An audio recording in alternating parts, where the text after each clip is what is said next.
Stoford's a privately owned development company based in Birmingham, and we specialise in the delivery of offices and logistics buildings throughout the UK.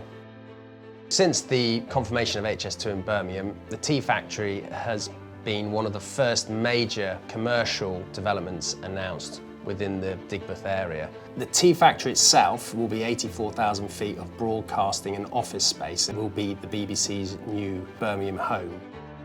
The building's been derelict for over 30 years, and one of the things that really attracted the BBC to that building was being able to reuse a locally listed treasure like that and to deliver a workplace that is totally unique in Birmingham.